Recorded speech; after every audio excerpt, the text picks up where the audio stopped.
শিশুরা সবসময় নিজের চারপাশ থেকে শেখে। বিশেষ করে বাবা মায়ের আচরণই তাদের উপর সবচেয়ে বেশি প্রভাব ফেলে। তারা বড়দের দেখে অনেক কিছু রপ্ত করে ফেলে। তাই বাড়িতে ছোট সদস্য থাকলে বড়দের একটু বেশি সতর্ক হওয়া দরকার।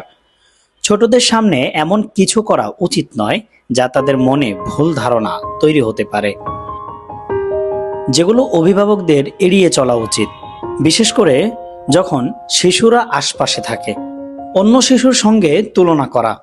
প্রতিটি শিশু আলাদা, তাদের ভাবনা, শেখার পদ্ধতি আর গতি এক এক রকম।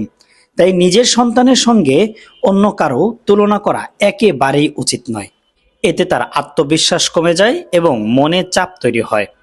আবেগ দমন করতে শেখানো ঠিক নয়। অনেক সময় দেখা যায় শিশুরা কষ্ট বা রাগ পেলে সেটা প্রকাশ করতে চায়, কিন্তু বড়রা সেটা আটকান। এগুলো বলো না বা এত আবেগ দেখিও না, এমন কথা শিশুর মনে বাধা তৈরি করে। ফলে তারা ধীরে ধীরে মনের কথা বলার সাহস হারিয়ে ফেলে।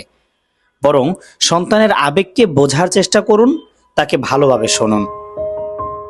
সবসময় ব্যস্ত রাখার শিশুর জন্য ক্ষতিকর। আজকাল শিশুরা পড়াশোনার ছাড়াও নানা কাজে ব্যস্ত থাকে, কোচিং, হোমওয়ার্ক, ক্লাস, প্রজেক্ট ইত্যাদি।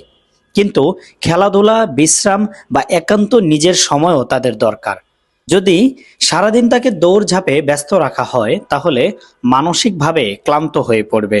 তাই একটা ভারসাম্যপূর্ণ রুটিন বানানো জরুরি। শিশুদের বেড়ে ওঠার সময় তাদের চারপাশের পরিবেশ অনেক বড় ভূমিকা রাখে। বড়রা যেমন আচরণ করবেন, শিশুরাও তা দেখেই শিখবে।